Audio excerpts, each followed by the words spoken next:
ka olugu to rusilakaw ka jamana kan yɔrɔ min na u bɛ tali kɛra sigikafɔ min labɛnna ka bɔ nin faragwɛla kɔfɔlen nin ka masakɛ fɛ Vladimir Putin ka se ka baro kɛ ni farafinna jamanakuntigiw ye n'an b'ale wele ko Forum Russe Afrique. Burkina Faso ka fulancɛ fanga ɲɛma Kapitɛni Ibrahim Traoré ale ni Mali ka fanga ɲɛma Colonel Assimi Goïta olu ye sigikafɔ kɛ kunu lamusalon. Kunnafoni jɔnjɔn ma bɔ nin sigikafɔ nin na nka faamuyali min bɛ se ka kɛ o ye ko ni jamana fila ninnu masakɛw sera ka o dala badenya tigɛdi ɲɔgɔnma min bɛ olu ka jamana filaw cɛ ani sorodasi ɲɔgɔn dɛmɛ baara min bɛ olu ka fulancɛ fangaw cɛ kɛrɛnkɛrɛnnenya la ka taa jɛnkulu maramafɛntigiw kɛlɛ kan. Hakilinajigira kabiri ni jamanakuntigi fila ninnu ye fanga ta u ka jamana kɔfɔlenw kɔnɔ olu y'a yira ko ni o bɛ fɛ ka kunkɔrɔta sɔrɔ bɛnkanni walekɛlɛ kɔnɔ u ka ɲi ka o tɛgɛ di ɲɔgɔn ma ani ka finitigi kunbɛnbɛn caman bila olu ni ɲɔgɔn cɛ an bɛ wele ko coopération militaire. O kɔfɛ ka ɲɛsin ni Forum Russe Afrique yɛrɛ kan Kapitɛni Ibrahim Traoré ale ye laseli kɛ a bɔɲɔgɔnkow ɲɛfɛ. Camarade président chef d'état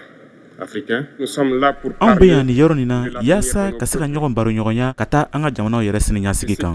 ka taa fɛn min bɛna kɛ duɲa yɛrɛ ka hɔrɔnya kan ani anw yɛrɛ bɛɛ ka danbe kan. Duɲa yɛrɛ min kɔnɔ a dangani tɛ ko an k'an da don jamana wɛrɛ ka kow ra. N'a sɔrɔla an bɛɛ ka ajuw kɔni ye kelen ye ne b'a yala an bɛɛ fɛ an ka fɛɛrɛw bɛɛ bila sen kan min bɛ se ka an ka tɛgɛdiɲɔgɔnma sabati ani ka an ka siniɲasigi dakelenya. Ibrahim Traoré ka fɔta la Burkina Fasolakaw kɔni olu ye kɛlɛ da don min bɛ se ka to u ka yɛrɛma hɔrɔnya ta ani ka se ka o yɛrɛ labila ka bɔ jarikɛlaw ka kasara walew kɔnɔ.